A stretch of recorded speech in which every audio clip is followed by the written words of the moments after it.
Hello, everyone. Welcome to the second episode of Calgary Catalyst Narratives Fueling Calgary's Ecosystem.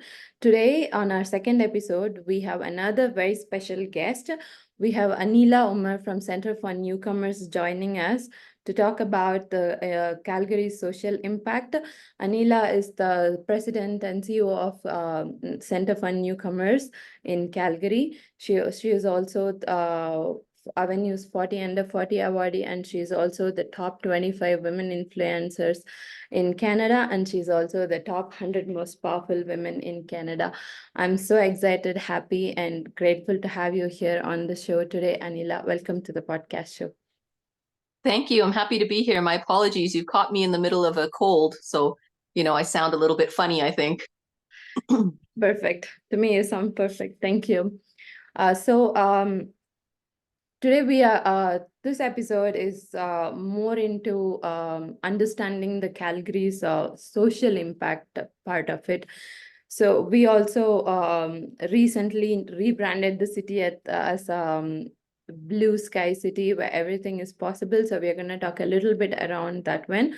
And the meanwhile, connecting towards the reality of the issues that the city is trying to deal with.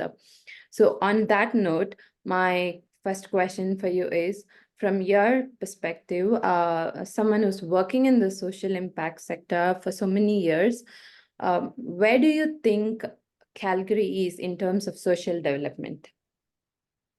Well, I think we've got an extremely robust social services sector in Calgary.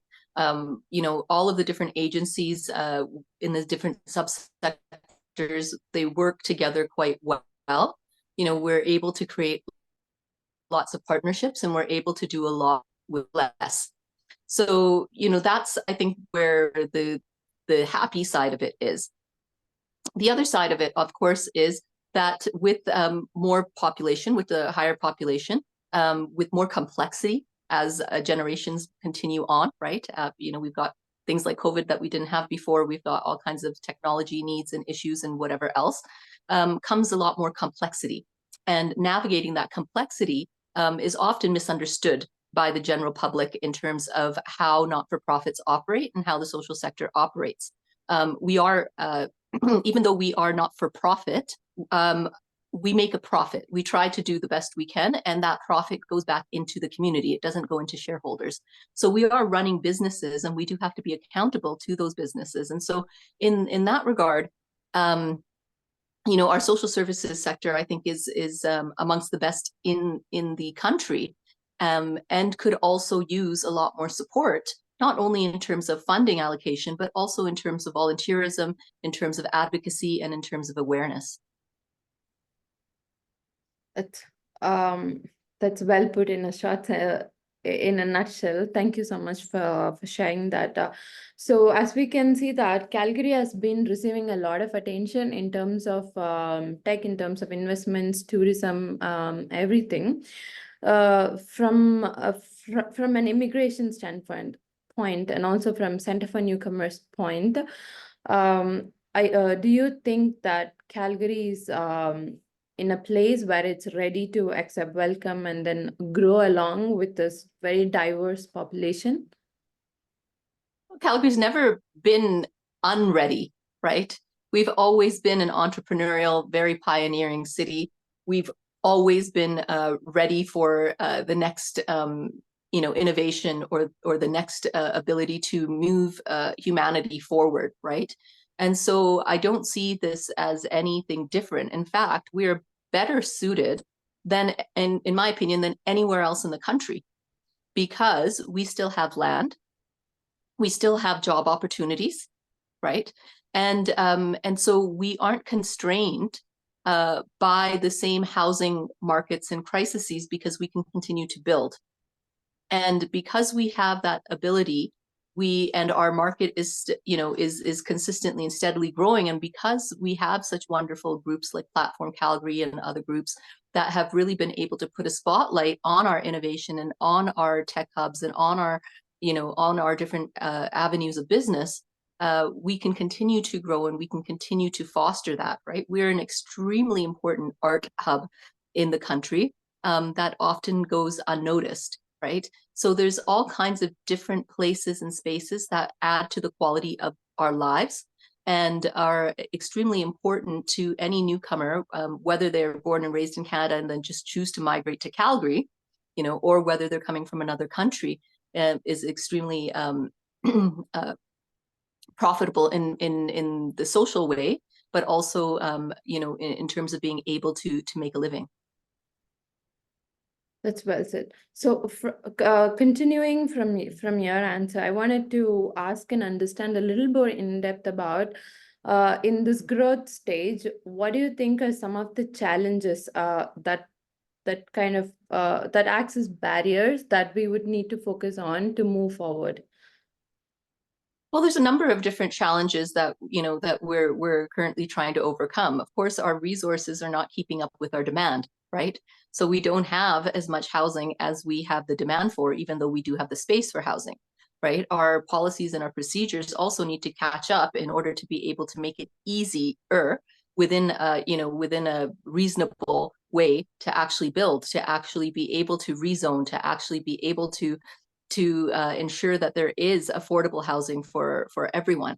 We also need to be able to look at other types of infrastructure as well, and ensure that that infrastructure is suitable for our needs. That includes our roadways. That includes all of our other pieces, and our politicians look at tax restructuring. They're consistently looking at how to reallocate funding, how to move that forward. And from a social perspective, again, really, we need to do a lot more in terms of educating ourselves, all of us, in terms of what it means to be global citizens. What does that look like? Really understanding global crisis, because we are, in the largest migrant crises in the world right now, with the most displaced number of people ever. And so what does that look like when it comes to what people are actually going through, and when they arrive here, what that looks like, and how do we welcome them, and why is it important to welcome them? Those are all things that we have to grapple with, and those are all things that we have to work through our education system, through our community engagement in the general population, and really try to work on, because more people coming into a place in a space like Calgary, where there is space, there is resources, there is the will, there is the pioneering entrepreneurial spirit, just means prosperity for all. We just have to get to a place where everybody recognizes that and understands that. That's exactly right. And your questions kind of given me 2, 3, 4 points that I wanted to take from there and build it up. So one of the questions is that Calgary is I've seen the city for the past 2 years, and I've come across a lot of nonprofits working in the city on various different causes, and they're doing very important work trying to create a larger impact for so many people in so many different areas. So on that note, how do you see the nonprofit industry, the community development initiatives happening in Calgary, and what is your thought about the kind of impact that these organizations make in our city? Well, look, without Josephine, without not-for-profit organizations, without organizations that are, in the charitable sector and voluntary sector, society wouldn't be able to run, right? We meet all of the needs from everything from recreation, sports, activities, all of those different things, to mental health supports and dealing with extreme trauma and acute care. Right, so we're going the entire gambit of all kinds of human condition, and also without the social services sector, quite frankly, it would cost a heck of a lot more, right? If we had people doing corporate prices to be able to to enroll their kids into soccer camp, or to be able to come to free counseling that's being paid for by the federal government, that's going to have a huge impact in terms of our overall health and well-being. The social services sector also is a very huge employer, right? I can't remember the exact statistics, but I think it's like number one or number two, something like that, in terms of employing people within our province. So, you know, there's a lot of people that work within the social services sector to make Calgary the city that it is. So, in a way, it is very apt to say that the nonprofit sector is also kind of a backbone of the entire city's growth, right? Absolutely. Without the not-for-profit sector, we wouldn't be able to grow.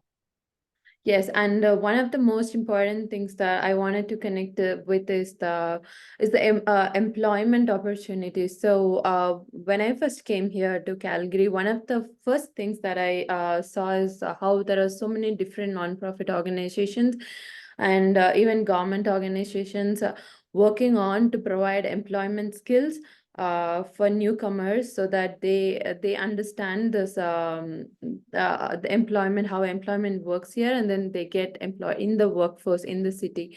So I wanted to touch upon that too. So from your experience, from what Center for Newcomers is working on, you would have come across so many of the immigrant talent that's been contributing to the city. So what are your thoughts on that? So how do you see the impact that the immigrant population is creating or making in Calgary? Well, quite frankly, the newcomer population isn't being allowed to make the impact that they absolutely can, right? Because foreign credentials are not being recognized at a local level, they're recognized at government levels, right? At all three levels of government. Foreign credentials are recognized. They're not recognized at a local level from the average Calgarian, the average Canadian. And because of that, there's a lot of gatekeeping that happens that does not allow for newcomers to actually take the positions that they are skilled to be able to participate in. And so really we have a brain drain that happens here, where people are taking positions that they shouldn't actually have to take because they're overqualified for them, but they can't get any other types of positions. This subsequently also then displaces, traditionally it was our young people, our teenagers that were doing those other types of jobs, right? That are now able to find those jobs, either because, you know, an employer rather give a fast food job to you know, to a working mom who's, you know, in her 30s and is going to come every day and all those things, as opposed to a teenager that can only come, you know, 2 days a week for 3 hours or whatever, right? And so there's all kinds of issues related to the gatekeeping of newcomers not being able to fully participate. Now, when they are allowed to fully participate, when those barriers are not there, when they overcome those barriers, you know, newcomers are the most entrepreneurial. And again, that's because they have to be. If you can't be the psychologist or the doctor or the engineer or the accountant or the whatever that you are, then you have to start your own business if nobody's willing to hire you, right? So this is one of the reasons why we become so entrepreneurial. But that has had a really good impact in terms of just our economy and being able to be resilient. And newcomers, of course, then hire other newcomers. And that is really good for our economy as well. That's a very new perspective to me. Like we never think about like how a group of population can displace or move up the opportunities for the other group of population that could get used to it. Like the example that you mentioned about somebody in their 30s considering in comparison with some teenagers working on the same jobs when it's not provided the right opportunity. That's very real. So moving on, I wanted to ask you one question about students. So there are a lot of students who wanted to get into the nonprofit sector because they wanted to make a change in the social development of the social impact space. So what would you say to students, college students, graduates in that sector, or even newcomers who are looking forward to join this field and grow from there? So what would you advise? You know, if somebody's looking to work in social services and in the social services sector and impact change, it really is dependent on what type of change you're looking to impact, right? So if you're wanting to really be at grassroots on the ground level, then working in those types of fields of like social work, counseling, or youth worker or case support, or any of those types of things where you're working one-on-one with clients or working in groups, is a really great way to see the work that you're doing having an impact in real time, right? When you can watch, like for me, when I was a youth worker, when I could watch a young person be able to go from struggling in school, struggling with, communicating with their family, struggling with everything going on in their life, to actually enjoying going to school, to actually being able to maintain conversations with their family members, to actually being able to be happy to wake up in the morning and make their own choices and their own decisions. That's really gratifying, right? And that really, made me much more enthusiastic about wanting to wake up in the morning and continue to help, because you see those situations and you can see that. Often I hear from a lot of, especially new graduates, that they're really wanting to affect change. And they go into these positions, but what they really mean is that they want to affect policy change. That's a very different point of view, right? Or that's a very different way of looking at things. If you're really looking at changing systems and changing policy, then it's a whole almost other school of study, right?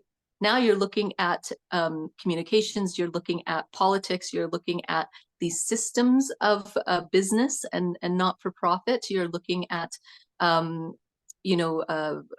all different types of like sociology and how do we mostly within that business realm, how do you move things forward, and how do you like it's really about public policy at that point, right? And that doesn't come from frontline in the sense of it'll come from frontline where frontline people, like at the Center for Newcomers, I don't know what's happening and what the trends are going on if my staff team doesn't tell me that these are the issues that our clients are facing, because I very rarely get to face clients anymore, right? But in the grand scheme of thing, I think where a lot of students that I've worked with, from the colleges and the university get disappointed is that they think that, in these positions that they'll be able to actually affect policy change. And that is a much bigger beast, right? Because there's so much systemic discrimination, there's so many intertwining different pieces, and advocacy takes a very long time. And it takes group efforts, it takes a lot of collaboration, multidisciplinary collaboration, and it really takes government officials that are willing to listen and to work together. And so if you can get that kind of perfect scenario with all of that happening, then you can effectively change policy. Until then, you're doing what most of us are consistently doing, which is just trying to do our best while we feel like we're drowning, unfortunately. Today's conversation is a lot of reality checks, and I must thank you so much for sharing everything so clearly and honestly. So before I close, I have two fun questions to ask. So one is, I'm curious to know, you've been in the space, what's one of the most creative solution ever you've come across for any complex issue in the society?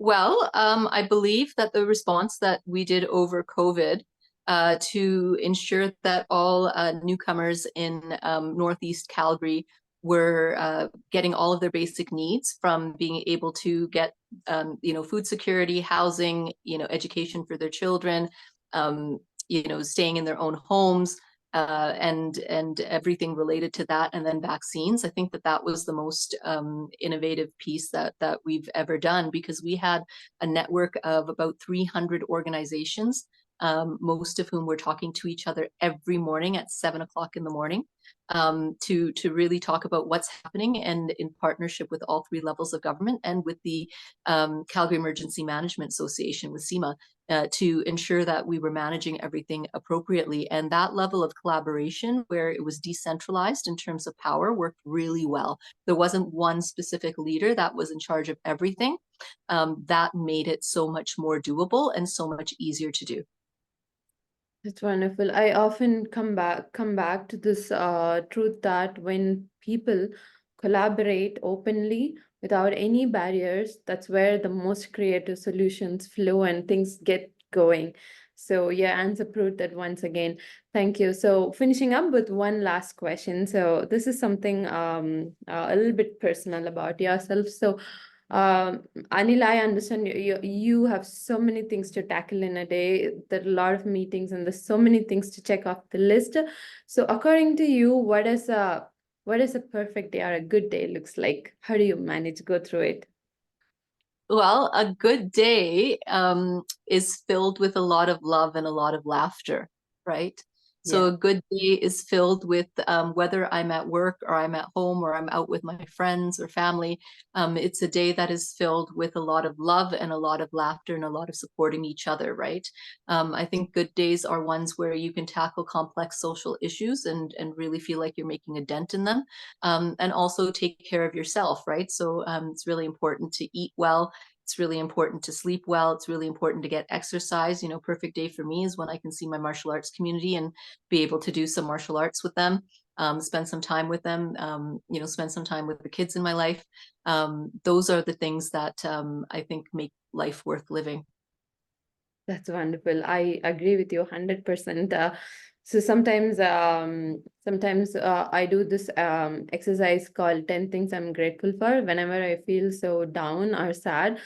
Doing this exercise immediately lifts up my mood. So every time I do that, 10 things that I'm grateful for, when I'm able to mention that I had a fun time with my family yesterday, or this morning I had some extra time with my kid. So that really lights up whole day. So wonderful. Thank you so much for sharing that. With that note, we have come to the end of this conversation. Thank you so much, Anila, once again, even though in between your call was taking the time to speak about everything so clearly and list down things that we could look at even in the days to come and understand and work on. So thank you so much once again for joining me on this second episode of Narratives Fueling Calgary's Ecosystem. Thank you again. Thank you. Have a great day. Thank you.